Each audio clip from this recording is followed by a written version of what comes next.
Elevated এক্সপ্রেসওয়ের Tejgaon প্রান্ত truck থেকে দুজন নেমে রাস্তায় থাকা রোড ব্যারিয়ারগুলো ট্রাকে তুলছে।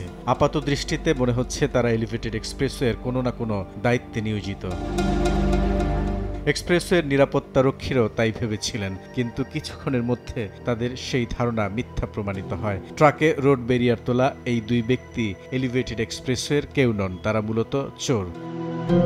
সিসিটিভিতে মালামাল চুরির বিষয়টি শনাক্তের পর নিরাপত্তারক্ষীরা ধাওয়া দিয়ে সাদ্দাম ও মোর্শেদকে আটক করে পুলিশে খবর দেয়। পুলিশ সেখানে গিয়ে ট্রাকসহ চুরি করা মালামাল উদ্ধার করে।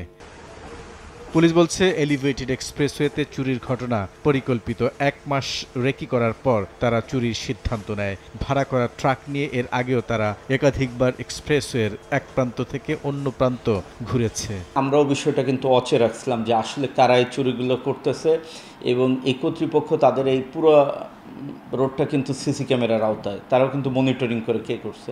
তো এইভাবে সিসি ক্যামেরার থেকে কিন্তু এই চোর ধরা পড়েছে যে তারা যখন একটা পিক আপ নিয়ে উঠছে এবং উঠে উল্টো পথে ঘুরেই আবার কিন্তু ব্যাকে গিয়েই রোড যে ব্যারিয়ার এইগুলো চুরি করতেছিল।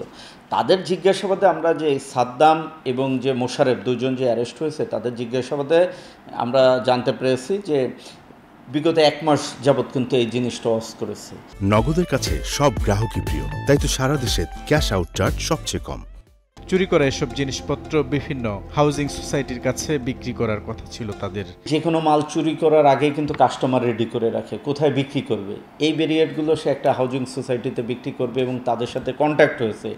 গাড়িটাও সে ভাড়া করেছিল যে এখান থেকে চুরি করে ঠিক তাদের কাছে পৌঁছে দেবে, এরকম একটা কন্ট্যাক্ট ছিল।